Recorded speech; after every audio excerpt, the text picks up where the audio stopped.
नमस्कार दोस्तों, आप सभी का स्वागत है आपके अपने YouTube चैनल एग्ज़ाम तैयारी विद रवि पर। दोस्तों, आज हम इस वीडियो में जीके के टॉप 40 प्रश्नों को इस वीडियो में हम देखेंगे।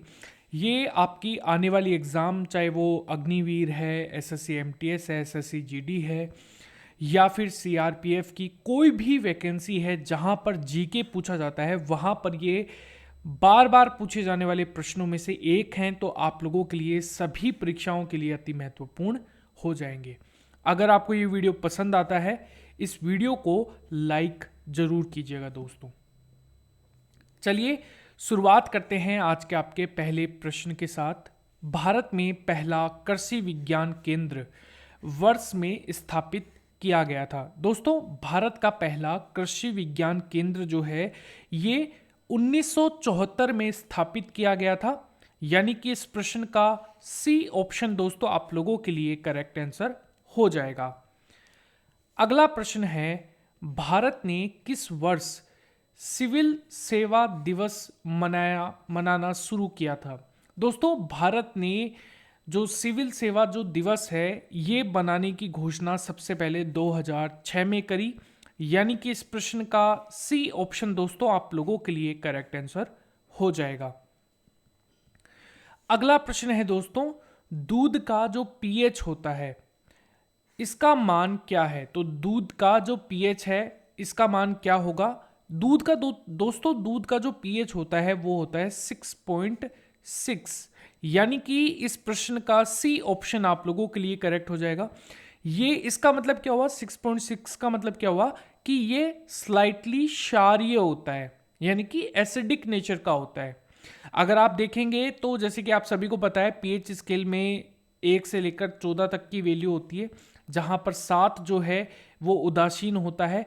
अगर 7 से पहले 1 और 7 के बीच में आएगा तो आप लोगों का जो पीएच है वो क्या हो जाएगा? क्षारीय और अम्लीय हो जाएगा 7 के 14 के बाद में। तो ये चीज ध्यान में रखनी है आपको।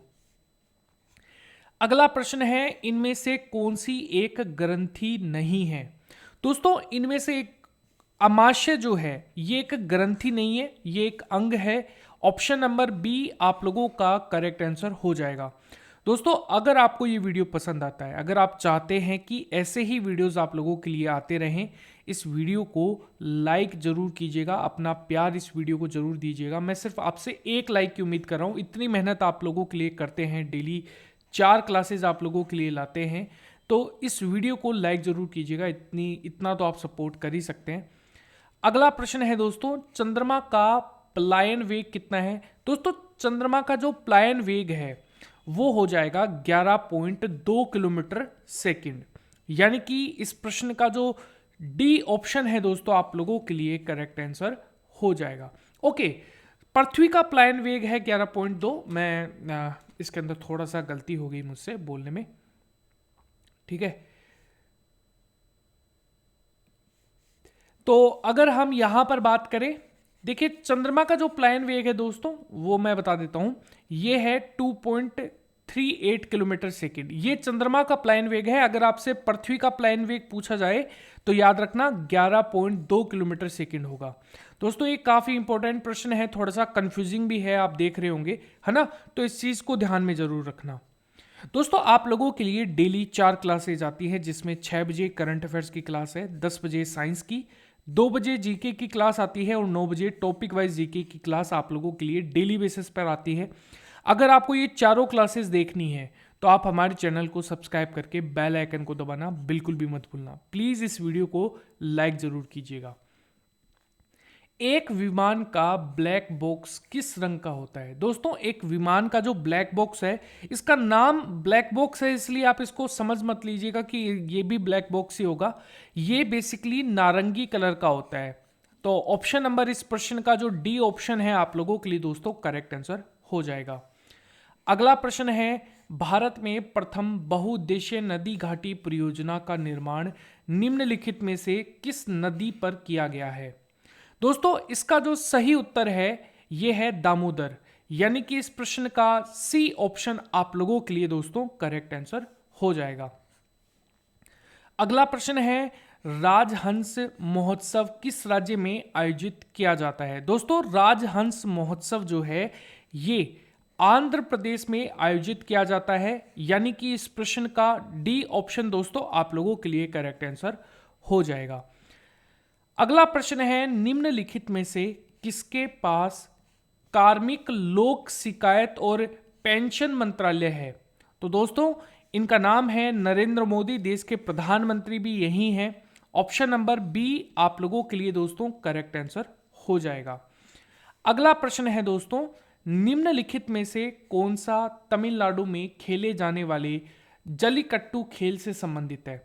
दोस्तों, तमिलनाडु में जल्लीकट्टू खेला जाता है और इसके रिगार्डिंग मैंने आपको जो मेले हैं और जो उनसे संबंधित जो प्रश्न हैं वो भी मैंने आपको करवाए हैं, फेस्टिवल और मेलों से संबंधित, तो वहां पर भी ये चीज मैंने आपको बताई थी। तो ये है बुल फाइट, यानी कि इस प्रश्न का ए ऑप्शन दोस्तों आप लोगों के लिए करेक्ट आंसर हो जाएगा। Very very important. अगला प्रश्न है, मयूराक्षी परियोजना से भारत के कौन से 2 राज्य लाभान्वित हो रहे हैं? दोस्तों, ये 2 राज्य हैं, एक तो है झारखंड और एक है पश्चिम बंगाल, यानी कि इस प्रश्न का सी ऑप्शन दोस्तों आप लोगों के लिए करेक्ट आंसर हो जाएगा। अगला प्रश्न है, दिल्ली में राष्ट्रीय गांधी संग्रहालय कहां पर स्थित है? दोस्तों, राष्ट्रीय गांधी संग्रहालय दिल्ली के अंदर राजघाट के अंदर आप लोगों को देखने को मिलेगा। ऑप्शन नंबर डी आप लोगों के लिए दोस्तों करेक्ट आंसर हो जाएगा। अगला प्रश्न है, राजस्थान में परमाणु ऊर्जा स्टेशन कहां पर स्थित है? दोस्तों, राजस्थान में परमाणु ऊर्जा स्टेशन रावत भाटा के अंदर देखने को मिलेगा। ऑप्शन नंबर सी आप लोगों के लिए दोस्तों करेक्ट आंसर हो जाएगा। अगला प्रश्न है दोस्तों, क्रिस्टल में तंबाकू में मोजेक पैदा करने वाला वायरस को किसने पृथक किया?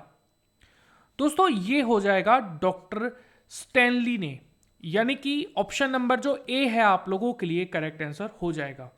दोस्तों, अगर आपको ये सीरीज पसंद आई है, अगर आप चाहते हैं कि ये सीरीज कंटिन्यू रहे, इस वीडियो को लाइक जो है वो जरूर कीजिएगा। ये मैं इस वीडियो के अंदर अंतिम बार बोल रहा हूँ, अगर कोई भूल रहा है तो प्लीज़ वीडियो को लाइक जरूर कर दीजिएगा। आपके सपोर्ट की, आपके प्यार की ज़रूरत है और इसी से मुझे पता लग पाएगा कि किस तरीके के वीडियोस आपको ज़्यादा पसंद आ रहे हैं और आपके जो एग्ज़ाम के पॉइंट ऑफ व्यू से जो वीडियोस इंपॉर्टेंट है वो आप लोगों के लिए मैं ज़्यादा से ज़्यादा प्रोवाइड करवा पाऊँ।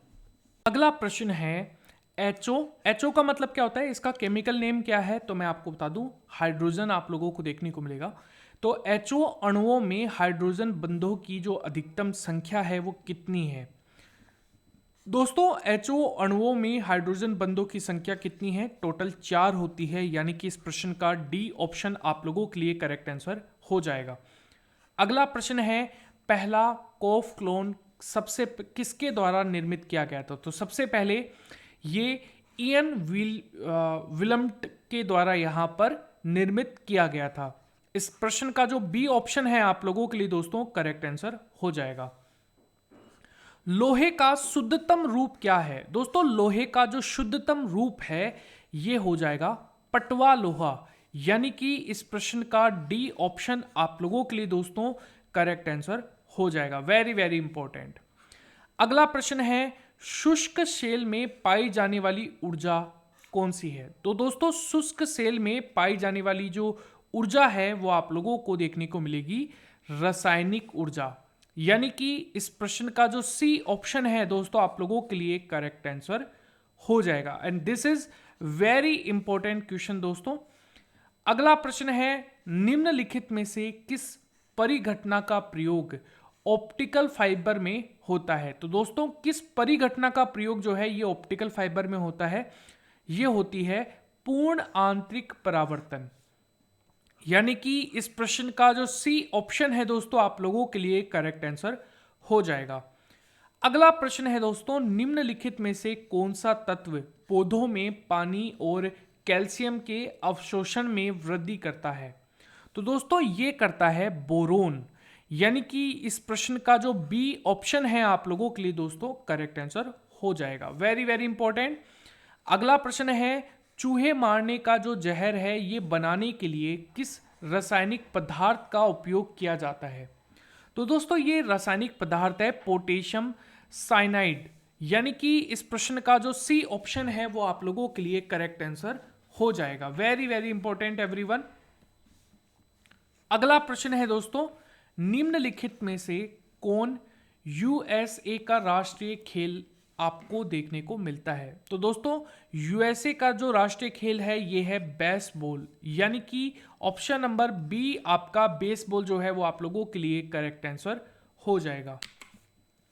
अगला प्रश्न है, मुख्य रूप से मनाए जाने वाले राज्यों और त्योहारों में से कौन सा संयोजन सही नहीं है? कौन सा संयोजन जो है वो सही नहीं है दोस्तों? तो दोस्तों आप सभी को पता है राजस्थान जो है वो गणगौर आप लोगों को देखने को मिलता है और सही नहीं है। मुख्य रूप से मनाए जाने वाले राज्यों और त्योहारों में से कौन सा संयोजन सही नहीं है, ये आपको देखने को मिलता है गुजरात दुर्गा पूजा, महाराष्ट्र गणेश चतुर्थी और उत्तर प्रदेश कृष्ण जन्माष्टमी। देखो दोस्तों ये और ये और ये तीनों ही सही हैं, लेकिन गुजरात वाला आपको गलत आंसर आप लोगों को देखने को मिलेगा, यानी कि इस प्रश्न का डी ऑप्शन आप लोगों के लिए दोस्तों करेक्ट हो जाएगा। बी ऑप्शन आप लोगों के लिए करेक्ट हो जाएगा दोस्तों। इसका रीजन क्या है? क्योंकि दुर्गा पूजा है दोस्तों ये वेस्ट बंगाल में आपको देखने को मिलती है। ऑप्शन नंबर बी आपका करेक्ट है। अगला प्रश्न है, किस अंतरिक्ष एजेंसी ने चंद्रमा की सतह पर पानी की उपस्थिति की जो पुष्टि है वो करी है? दोस्तों ये करी है नासा ने, यानी कि इस प्रश्न का जो सी ऑप्शन है आप लोगों के लिए दोस्तों करेक्ट आंसर हो जाएगा। अगला प्रश्न है, मंच कुंड परियोजना किन दो राज्यों की सम्मिलित परियोजना आप लोगों को देखने को मिलती है?